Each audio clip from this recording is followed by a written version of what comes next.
Hi, I'm Dan Fleisch, and I'm an editor of the Student's Guide series at Cambridge University Press.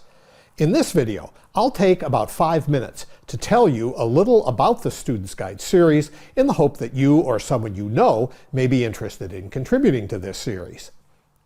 Cambridge Press published its first Student's Guide, A Student's Guide to Fourier Transforms by J.F. James, in 1995.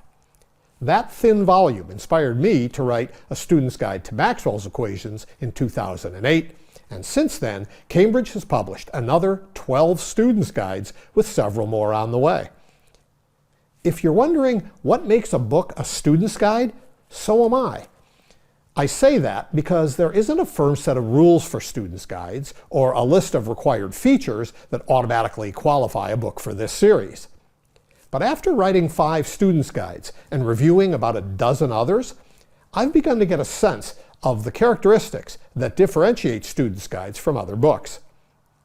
Those characteristics pertain to both content and presentation, and please bear in mind that the following is not a set of requirements for a Student's Guide.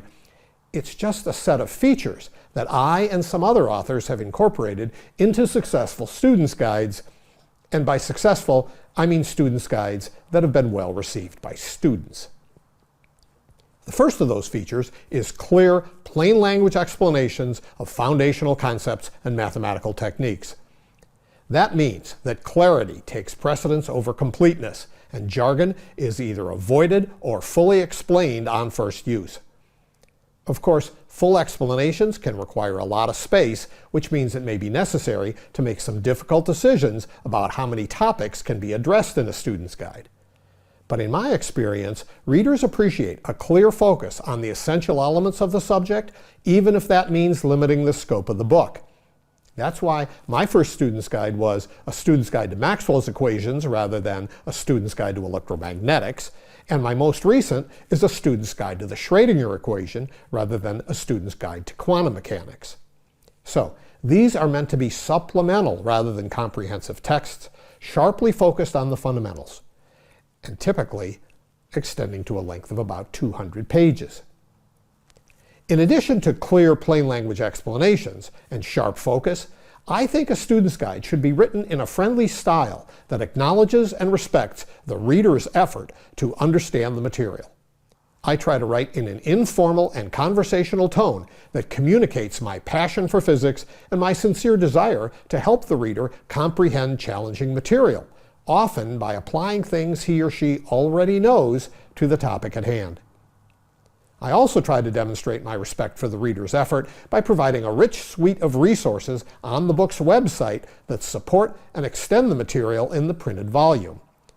These resources include full interactive solutions to every problem in the book, as well as audio or video podcasts in which I work through the text, explaining the important concepts, equations, and figures in each section.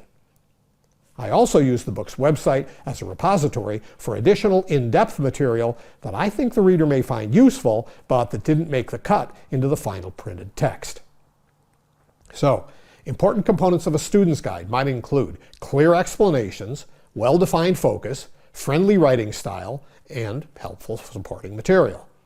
But these components are neither necessary nor sufficient. If you step back and ask, what's the common element? It's probably something like this.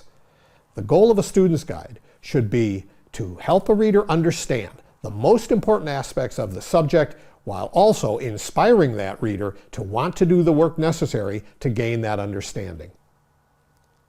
If you're wondering who writes Student's Guides, I can tell you that just as there are no specific requirements for the content of a Student's Guide, there are no firm qualifications for Student's Guide authors.